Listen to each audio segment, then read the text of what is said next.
اورنگزیب صاحب بھی موجود تھے، اور انہوں نے بات کری کہ جی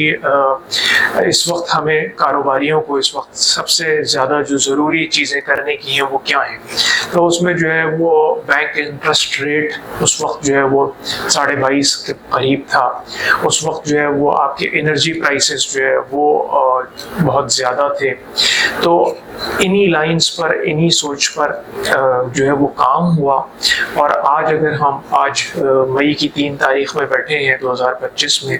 تقریباً ایک سال ہونے کو آ جائے گا اس ڈسکشن کو، جو ہماری سب سے پہلی ڈسکشن ہوئی تھی. ایک طویل سفر ہمیں لگتا ہے کہ یہ طے کیا ہے ہم نے،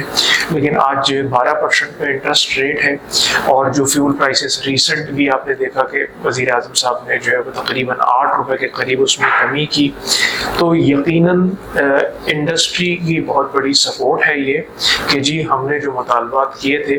اور دیگر کئی مطالبات ہم نے جو ہے وہ SIFC میں بھی اور اپنی پروونشل گورنمنٹ کے ساتھ بھی کیے. لکیلی ہم سمجھتے ہیں کہ اس وقت کی جو پوزیشن ہے، معاشی صورتحال ہے، چونکہ ایک بانڈنگ ہماری جو ہے وہ لاسٹ ہوئی ہے 3 ملکوں سے، چائنا، UAE، سعودی عرب سے، اور اس پہ لگ رہا ہے کہ ہم فوکسڈ ہیں اور ہم کام کر رہے ہیں. تو جو اعشاریے ہیں وہ مثبت ہیں، جو معیشت ہے وہ ترقی کر رہی ہے. کچھ چیلنجز ڈیفینیٹلی اس وقت بھی تھے، اور اگر آپ آج کی صورتحال دیکھیں تو اس میں کچھ چیزیں جو ہیں وہ اور ڈیولپ ہو گئی ہیں، جس میں ایک پریزیڈنٹ ٹرمپ نے جو ہے وہ ان کا جو ایک اکنامک ٹرموائل ایک کریٹ ہوا، ان کے جو ٹیرف وار انہوں نے شروع کری دنیا میں. بہرحال ابھی اس خطے کو جو ہے وہ انہوں نے اس پہ پاز پہ رکھا ہے، لیکن چائنا کے ساتھ ابھی ان کا معاملہ فولڈ نہیں ہو پایا. ساتھ ساتھ ہمارا جو انڈیا کے ساتھ جو اس وقت کی صورتحال ہے وہ تھوڑی کشیدہ ہے، اور ہم یہ دیکھتے ہیں کہ جب بھی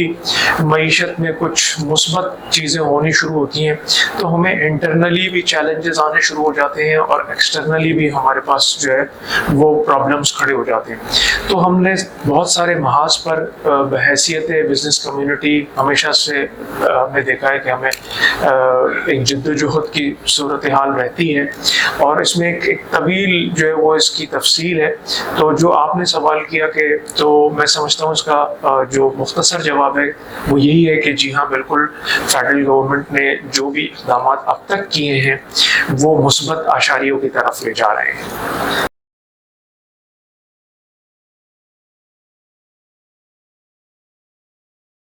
دیکھیے، اگر آپ یہ کہہ رہے ہیں کہ اس پیراہے میں جو اس وقت ہمیں ایک بارڈر پر جو کشیدگی ہے اس پیراہے میں اگر آپ بات کر رہے ہیں تو میں آپ کو عرض کروں، دیکھیے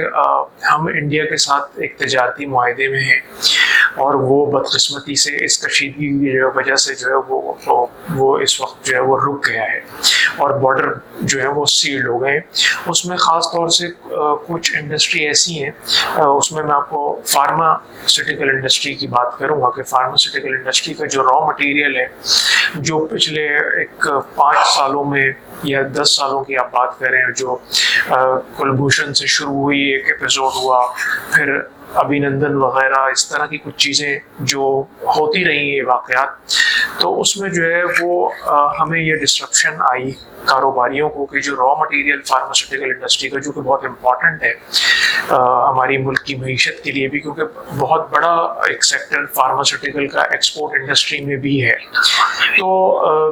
چونکہ را مٹیریل امپورٹ ہو رہا تھا تو لوگوں نے سر جوڑ کے لوگ بیٹھے، اور اس پہ جو ایک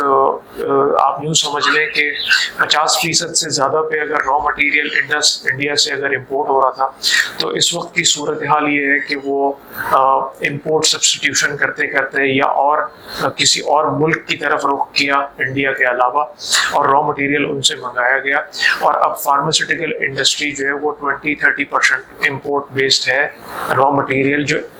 انڈیا سے آتا ہے. لیکن اب بھی چونکہ اس وقت جو ہے وہ نظر آ رہا ہے کہ جی یہ معاملات ابھی فوری طور پہ شاید حل نہ ہو، تو انہوں نے جو ہے وہ اور ملکوں کا جو ہو سکتا ہے کہ کاسٹ آف پروڈکشن میں تھوڑا سا جو ہے ان کو فرق آئے، لیکن بہرحال چونکہ یہ ایک انڈسٹری ہے جس کو چلتے رہنا ہے، تو وہ را مٹیریل شاید کہیں اور سے اس وقت منگوائے جائیں گے، یا اس پر جو research and development import substitution پہ کام کر رہا تھا اس کے کام میں اکثر ایک دم سے تیزی آئی ہے کہ انہوں انہوں نے جو کہا ہے کہ جی یہ ہم نے 50 سے اگر 25% پہ آ گئے تو اب یہ 25% کو بھی ہم نے کس طرح سے ختم کرنا ہے. تو وہی جو بلیسنگ اینڈ ڈسگائز ہوتا ہے کہ جی کسی چیلنج میں کوئی اپرچونٹی بھی چھپ جاتی ہے. تو اس وقت یہ جنگ کی کیفیت تو ہے لیکن اس میں ایک مثبت مواقع بھی آ گئے. ساتھ ساتھ اور بھی چیزیں ہیں جس میں شاید ہمیں تھوڑا سیکریفائز کرنا پڑے کہ کچھ سبزیاں اور دالیں اور مسالہ جات کیونکہ انڈیا سے کافی آتے ہیں. تو ٹھیک ہے اب ہم اس کے بغیر جینا ہمیں سیکھنا ہوگا اور ہمیں یہ سمجھنا ہوگا کہ جی اگر یہ صورتحال رہتی ہے تو اس کے مثبت پہلو کی طرف دیکھیں, ہم ان کے سبسٹیٹیوٹ تلاش کریں, جو نہیں آ سکتی اس کو ہم اپنے استعمال میں کم سے کم لے آئیں, اور صرف جو جیسے لائف سیونگ ڈرگ ہے وہ ایک مجبوری ہے, اس کے لیے کوئی چیز آنی ہے تو چلے ٹھیک ہے یہاں تک تو گزارا ہے. ادروائز جو ہے تو مجموعی طور پر جو صورتحال ہے آپ دیکھیں کہ انڈسٹری پہلے بھی یہ کام کر رہی تھی انہی چیزوں پہ, انہی لائنز پہ. اس کشیدگی کی وجہ سے وہ یکسر طور پہ اور سنجیدہ ہوئی ہے کہ اس پہ اور سبسٹیٹیوٹ تلاش کیے جائیں.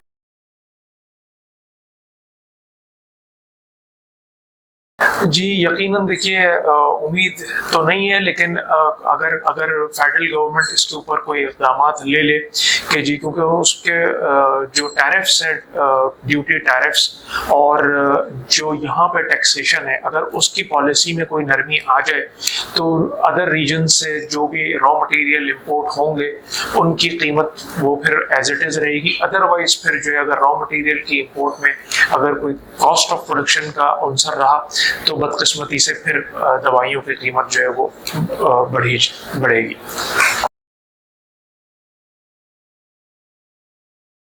تو بجٹ کے لیے ہمیشہ سے انڈسٹری جو ہے وہ پروپوزلز دیتی ہے, جی تو کوئی خاص تجاویز ان سارے حالات کو دیکھتے ہوئے اپنے حکومت کو دی ہیں؟ جی بالکل, ہمارا ایک تقریباً 70 پیجز کا ایک مجلہ جو ہے وہ ہم نے پورا ترتیب دیا ہے. ہمارے جو کنسلٹنٹ ہیں, ٹیکس کنسلٹنٹ ہیں, اس میں جو انڈسٹری کنسلٹنٹ ہیں, انہوں نے ہر ایریا سے اس میں پورا ایک کمپریہنسو جو ہے وہ ڈاکیومنٹ ان کو پریزنٹ کیا ہے, اور اس کو جو ہے وہ جو نیشنل ٹیرف کمیشن ہے اس میں بھی گیا ہے, پریزیڈنٹ پرائم منسٹر آفس میں بھی گیا ہے, فیڈرل کے جتنے کنسرن ڈپارٹمنٹ ہیں ان کو گیا ہے, سندھ میں SRB کو اور چیف منسٹر کو ہم نے ان کی نالج کے لیے چیزیں بھیجی ہیں کہ انڈسٹری کو اس وقت کہاں. تو خاص طور پہ جو بات ہو رہی ہے تو اس میں مختصراً آپ کو عرض کروں کہ چونکہ ہمارے جو ایکسپورٹ ٹارگیٹس ہیں وہ گورنمنٹ نے رکھے ہیں اور ان کو ہم نے اچیو کرنا ہے ایز ایکسپورٹ انڈسٹری, تو اس میں کچھ جگہوں پہ جو ہمیں صورتحال جو چیلنجنگ ہے وہ را مٹیریل سے ریلیٹڈ ہے, جس میں کاٹن سب سے امپورٹنٹ ہے. اس میں جو کاٹن کی جو ایگریکلچر کی جو پالیسی ہے اس کے لیے کیونکہ اس میں SIFC کافی کام کر رہا ہے اور ہمیں اس وقت بھی جو ہے وہ ایک بڑی جو کہنا چاہیے کوانٹٹی کاٹن کی جو ہے امپورٹ کرنی پڑ رہی ہے, کیونکہ آپ نے ماضی میں دیکھا ہے کہ ہم فلڈ سے جو ہے وہ سامنا نہیں کر سکے, فلڈ سے ہمارا کافی تباہی ہوئی اور اس کے اثرات اب تک ہمارے پاس موجود ہیں. اور جو کاٹن پاکستان کو چاہیے as a textile export country, جو کہ ہماری 50% سے زیادہ ٹیکسٹائل ہے اور اس میں مین کمپوننٹ کاٹن ہی ہے, تو ہم نے اس پالیسیز کو بھی جو ہے وہ شامل ڈاکومنٹ کیا ہے اپنا. اس میں تجاویز دی ہیں ایگریکلچر کے لیے, اس میں تجاویز دی ہیں اپنے پروسیسنگ یونٹس کے لیے جو کاٹن کے جنرز ہیں اور اسپنرز ہیں ان کے لیے, اور اس انڈسٹری کو سپورٹ کرنے کی تجاویز دی ہیں. ساتھ ساتھ چونکہ ایک کاسٹ آف پروڈکشن میں ایک ایلیمنٹ ہے وہ انرجی سیکٹر کا ہے. پہلے جو ہے وہ ہمیں ایک گیس کا ایک چیلنج تھا کہ گیس کی جو ہے وہ فراہمی کو جو ہے وہ یقینی بنانا تھا, لیکن اب چونکہ وہ ایک کیپٹیو پاور پلانٹس کے اوپر جو ہے وہ کافی جو ہے وہ ٹیرف وار جب چلی تو ان کے اوپر وہ ٹیرف اتنے ہائی ہو گئے کہ وہ بایو گیس پہ چلے گئے یا رینیوبل انرجیز کے اور جو میتھڈز ہیں ان کے اوپر چلے گئے. تو ہمیں ساتھ ساتھ جو ہے وہ پاکستان کی جو انرجی کی جو نیڈز ہیں جو ادر دین کنونشنل میتھڈز ہیں ہمارے, جو ہم آئل امپورٹ کرتے ہیں یا گیس, ہم نے جو ہے وہ RLNG امپورٹ کرنی شروع کر دی ہے پچھلے کئی سالوں سے, جس میں کاسٹ آف پروڈکشن ہماری ہمیشہ جو ہے وہ زیادہ رہتی ہے. تو یہ جو بایو گیس کا ایک جو سلسلہ ابھی شروع ہوا ہے، اس پر ہم نے جو ہے وہ ڈاکیومنٹ میں ان کو جو ہے وہ اپنی تجاویز دی ہیں. اور مجموعی طور پہ اگر آپ بات کریں تو جو تجاویز ہیں وہ زیادہ تر انرجی سیکٹر کے لیے ہیں، یا پھر جو ہے وہ بینکنگ سیکٹر میں. اس میں جو ہم ہمیشہ سے ہماری ہر میٹنگ میں چاہے وہ کنسرننگ ہو یا نہیں، ہم ایک دو چیزوں پر ہمیشہ بات کرتے ہیں، اور وہ ہے اسمال اینڈ میڈیم انٹرپرائز، جو اس کسی بھی ملک کی جو ہے وہ ریڑھ کی ہڈی کی حیثیت رکھتا ہے. ہم نے ہمیشہ آواز بلند کی ہے کہ اسمال انٹرپرائز کو آپ نے سوتیلے پن کا شکار کیا ہوا ہے. فائنینشیل انکلوژن کی بات کمرشل بینک ہمیشہ کرتے ہیں، لیکن آپ کسی بھی اسمال انٹرپرائز کے کسی بندے سے بیٹھ کے بات کریں، اس سے کہیں کہ جی آپ کے پاس جو ہے وہ انویسٹمنٹ موجود ہے اپنا کاروبار شروع کرنے کے لیے، چاہے کوئی چند ملین سے بھی اپنا کوئی جو ہماری ایک سمجھ لیں اس ملک کی ایک ہیومن ریسورس، ایک جو ہے وہ بہت بڑی ہیومن ریسورس جو یوتھ ہے ہماری، جو کہ آپ دیکھیں ہر سال کتنی ایک یوتھ جو ہے وہ اس جو ورک فورس میں شامل ہوتی ہے یونیورسٹی سے نکل کے. لیکن بدقسمتی سے جو لوگ اپنا کاروبار شروع کرنا چاہتے ہیں ان کے پاس ایک تو رہنمائی موجود نہیں ہے، جن کے پاس ان کو مینٹورشپ مل جاتی ہے، رہنمائی مل جاتی ہے، ان کے پاس جو ہے وہ کیپٹل انویسٹمنٹ نہیں ہوتا، اور وہ غلطی سے کبھی کسی کمرشل بینک کی طرف چلے جائیں، رخ کر لیں، تو ان کے ساتھ جو سلوک کیا جاتا ہے پھر ہمارے ہاں جو ہے وہ دیکھا جاتا ہے، اور ہم کہتے ہیں کہ جی برین ہو رہا ہے یہاں سے، ہمارا جو ینگسٹر ہے وہ اس کا دل نہیں لگ رہا، وہ خائف ہے، وہ بدظن ہے، وہ ملک سے باہر جا رہا ہے. تو ہم نے یہ ساری چیزیں مد نظر رکھتے ہوئے فائنینشیل انکلوژن جو ہے وہ بجٹ میں اسمال اور میڈیم انٹرپرائز کے لیے کمرشل بینک کو پابند کرتا ہے اسٹیٹ بینک اپنی پالیسیز میں، لیکن ساتھ ساتھ ان کو یہ دیکھنا چاہیے کہ اس کی امپلیمنٹیشن بھی ہو، اس قانون کی امپلیمنٹیشن بھی ہو، اور وہ یہ باقاعدہ جو ہے اسٹیٹ بینک اس میں انگیج اور انوالو رہے کہ جی کتنے لوگوں کو جو ہے انہوں نے اسکروٹنائز کیا اینولی، اور کتنوں لوگوں کو بآسانی جو ہے وہ قرضہ فراہم کیا گیا کاروبار کے لیے. جو پرائیویٹ آرگنائزیشن ہے اس میں آپ دیکھتے ہیں کہ اخوت جیسی آرگنائزیشن کھڑی ہو گئی ہیں جو اس ملک کی جو ہے نا وہ جو یوتھ ہے اس کو سپورٹ کر رہے ہیں، جو کاروبار کرنے والے لوگ ہیں ان کو سپورٹ کر رہے ہیں، خواتین کے لیے وہ بہت کام کر رہے ہیں، ایجوکیشن پہ خاص طور پر ان کا فوکس ہے. یہ چاہیے ملک کی سطح پر ہمیں چاہیے شاید کہ ہمیں جو ہے ان چیزوں کو فوکس کرنا چاہیے کہ جی اس ملک کا جو برین ہے وہ ملک سے باہر نہ جائے، پہلے اس ملک کے کام آئے. بہرحال باہر بھی جائے گا تو یقیناً وہ ملک کا درد تو رکھے گا، لیکن ہمیں اگر سونا یہیں سے ہی اگر وہ نکال لے، اس زمین کے اندر جو خزانے دفن ہے اگر وہ یہاں سے ہی نکل کے اس زمین کے کام آ جائیں تو شاید اس سے بہتر کوئی بات نہ ہو. اچھا، آپ نے انڈین ایکسپورٹ کی بات کی، امپورٹ کی بات کی، تو اس پر کیا کہیں گے کہ انفارچونیٹلی ہمارے لوگ، ہماری بزنس کمیونٹی سے وابستہ لوگ اس انڈائریکٹلی امپورٹ میں جو ہے وہ ملوث ہے کہ پاکستان کی جانب سے نہیں آفیشیل. سیکنڈ، انڈیا ہمیشہ سے بزنس مینس کو پاکستان کے خلاف انٹرنیشنل لابی کے لیے یوز کرتا ہے. وہ جہاں جہاں بھی انویسٹمنٹ ہوتی ہے وہاں وہ رائے سازی کرتے ہیں کہ بھی آپ انڈیا آئیں، پاکستان آ جائیں. تو no they are not trusting and blah blah blah blah Pakistani situation, political instability اور ادر تھنگس. تو اس حوالے سے آپ نہیں سمجھتے کہ شاید انٹرنیشنل پارٹیسپیشن میں ہماری بزنس کمیونٹی کہیں اس پیٹرن کو چوک جاتی ہے؟ کیونکہ ابھی تو سچویشن ایسی بن گئی ہے تو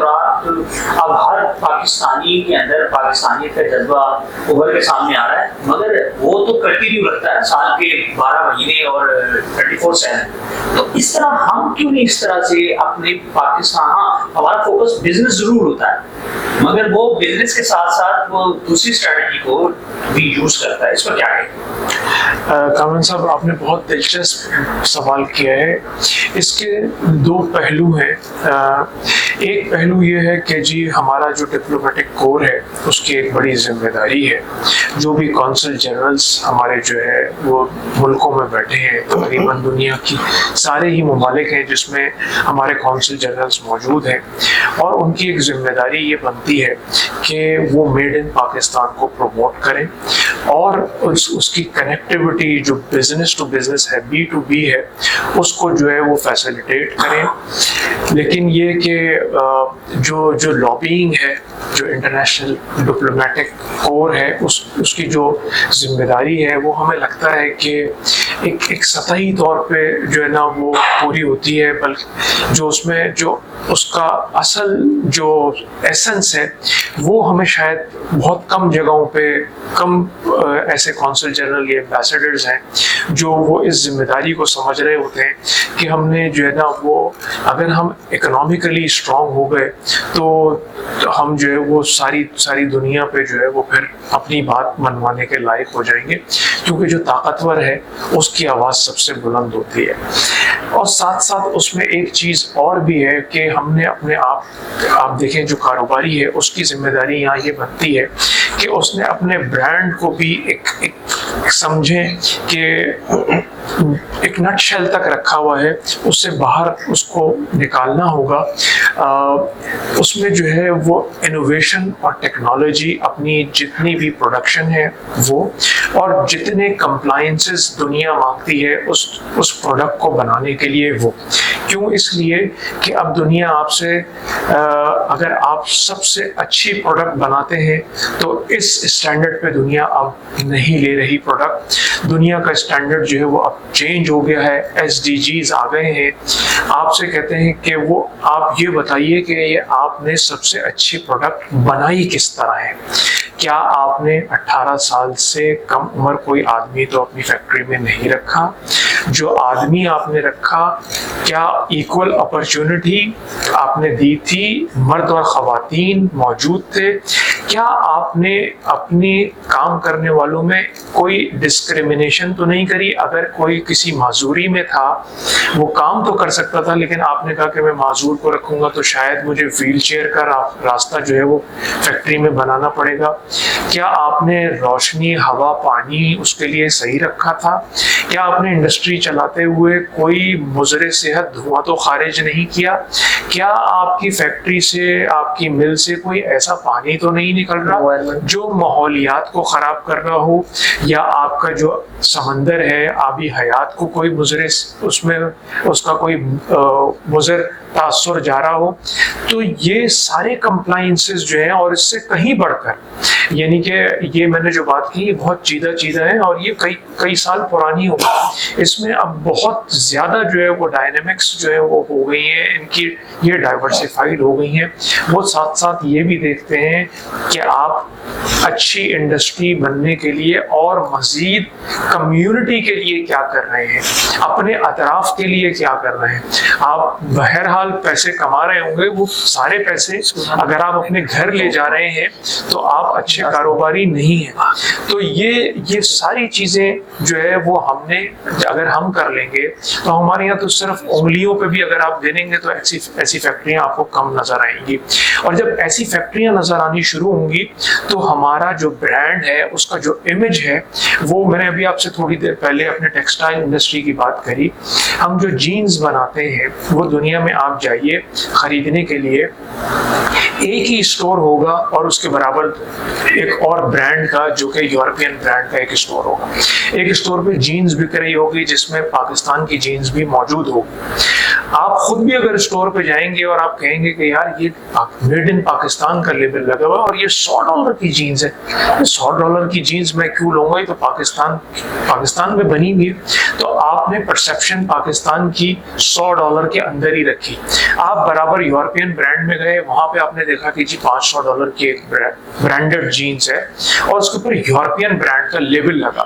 آپ نے کہا نہیں یہ برانڈ ہے اور یہ $500 بھی. تو آپ نے اپنے آپ کو ریسٹرکٹ ہی خود سے ہی جو ہے وہ $100 پہ کیا ہے. تو آپ کو اپنی برانڈنگ پہ، اپنی امیجنگ کے اوپر، اور وہ آپ کو ریورسلی آپ کو یہ دیکھنا ہوگا کہ آپ اپنی پروڈکٹ بنا کس طرح ہے. جب اپنی پروڈکٹ اچھے طریقوں پر بنانا شروع کر دیں گے تو آپ کا برانڈ امیج آج آپ کی جو میڈ ان پاکستان کا جو لیول ہے وہ خود سے گرو کرنا شروع ہو جائے گا. اور اس کی مثال ایسی ہے کہ 70s میں ویتنام جو ہے وہ ایک دنیا کا جس سے نفرت کی جاتی تھی وہ ایسا ملک تھا, تو اس کی پروڈکٹ خریدنا تو بہت دور کے رہا. اور آج آپ دیکھیے ذرا جا کے کہ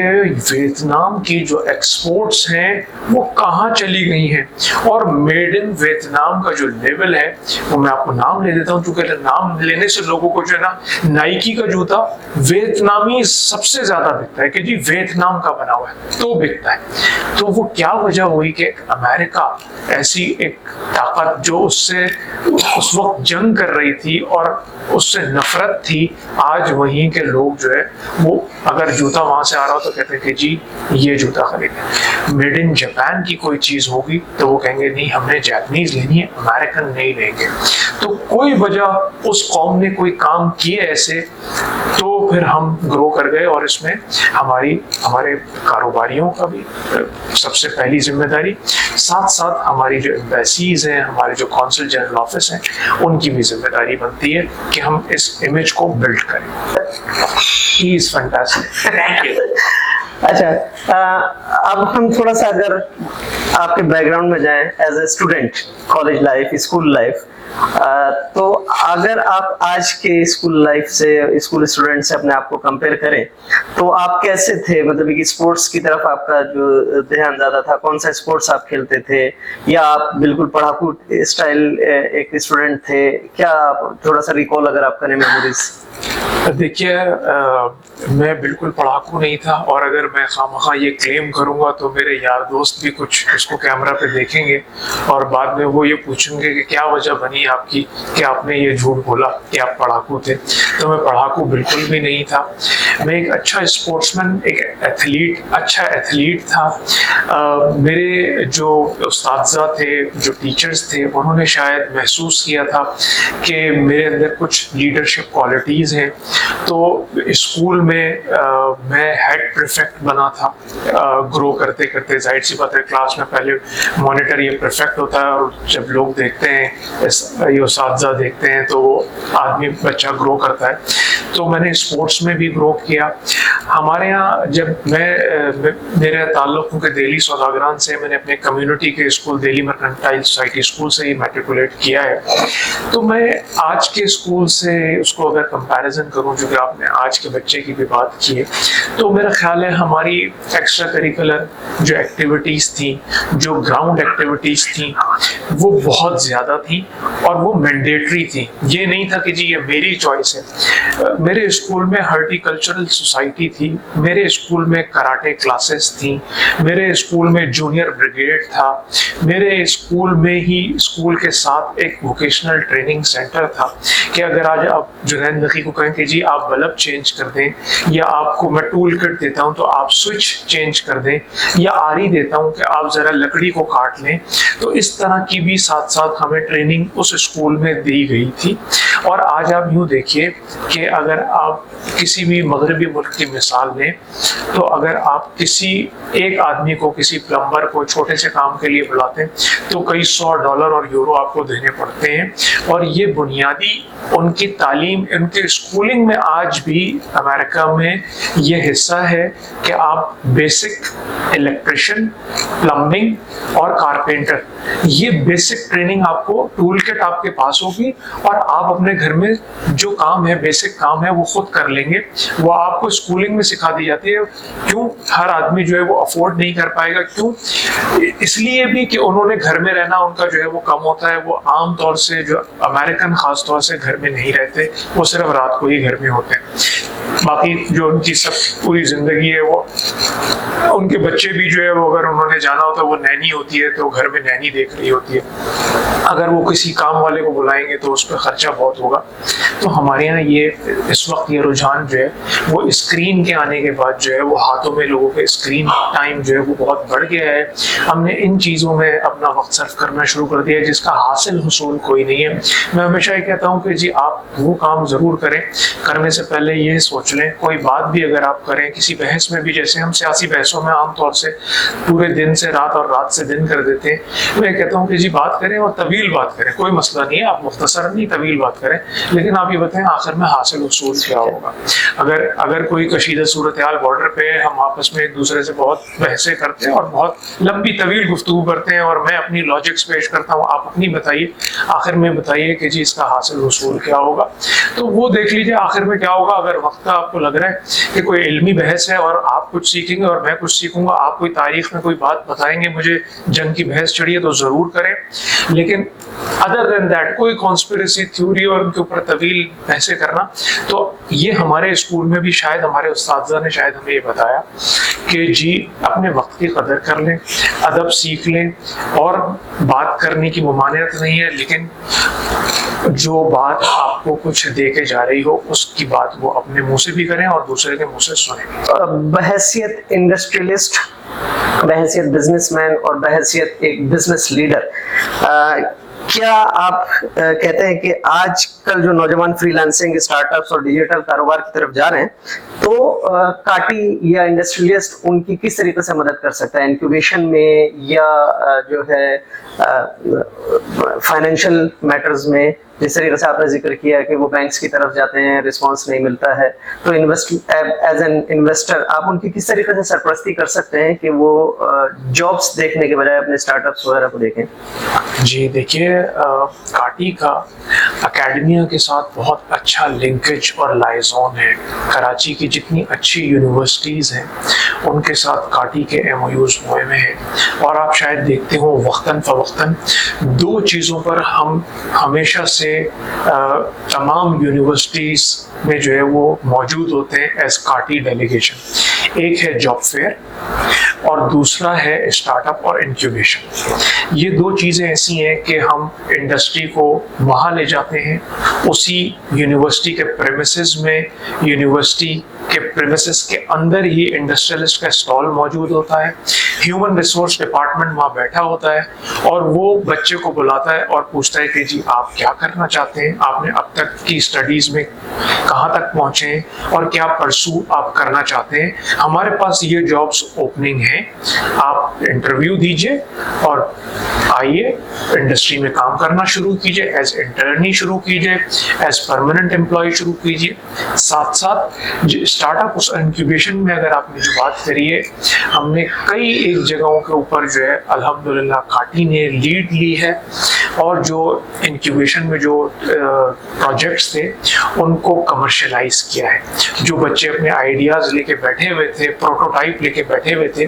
ان کو جو ہے وہ ان کا کاروبار اسٹارٹ کیا ہے. اس میں ڈفرینٹ میتھڈس تھے, اس میں انڈسٹری نے ان کو آفر کیا کہ آپ چاہیں تو ہمیں پارٹنر بنا لیں, اور چاہیں تو آپ پارٹنر نہ بنائیں بلکہ آپ ہم سے فائنینس ارینج کرائیں ایک انشورنس کے ساتھ, اور جس ٹائم تک آپ فائنینس ریفنڈ کریں گے اس وقت تک ہمیں جو ہے وہ ایک پروفٹ شیئرنگ میں, تاکہ ون ون سچویشن ہو جائے. ساتھ ساتھ ان کو ایک مینٹورشپ مل جاتی ہے. تو ایک چیز تو یہ ہے, یہ جو آپ نے سوال کیا تھا یہ. لیکن چونکہ اس سوال پہ میں اندر سے بڑا ایک ایکسائٹ فیل کرتا ہوں, تو میں اس میں اضافی بات آپ کو کروں, وہ یہ ہے کہ میری عمر شاید کوئی 16-18 سال کے قریب ہوگی. تو ہمارے یہاں چونکہ دہلی سوداگران کو عام طور سے جو ہے وہ رجحان جو ہے وہ کاروبار کی طرف ہوتا ہے, تو میرا رجحان بھی یہ تھا کہ یار کوئی کاروبار شروع کریں. تو اس کے لیے یہ آج جو لفظ استعمال ہو رہا ہے اسٹارٹ اپ انکیوبیشن, یہ اس وقت بھی تھا. صرف یہ تھا کہ جی اس وقت شاگردگی کر لیجیے جا کے کسی کی, اور اس کام میں آگے بڑھ جائیے, یا کسی ایک آدمی کے ساتھ جو آپ کو یہ بتائے کہ جی کس طرح کام شروع کرنا ہے. تو میں ایک صاحب کے پاس گیا کہ جی مجھے بتائیں, میرے پاس کوئی پیسے ہی نہیں ہے, آپ مجھے بتائیں میں کیسے کام شروع کروں. تو اور آپ یوں سمجھ لیں کہ میں تعلیم بھی میری ابھی بہت کم ہے, میں ابھی میٹرک کیا ہے اور ابھی کالج میں ہوں, لیکن میں چاہتا ہوں کہ میں کاروبار شروع کروں. تو کیا شروع کروں؟ انہوں نے, کیونکہ وہ میری کمیونٹی سے ہی تھے, انہوں نے کہا جی آسان میں آپ کو بتا دیتا ہوں, آپ کسی اسٹور پہ جائیں گے, وہاں آپ کو جو ہے وہ ایک سپاری کی تھیلی ملے گی جس کے اندر سونف ڈلی ہوئی ہوگی, میٹھی سونف ڈلی ہوئی ہوگی,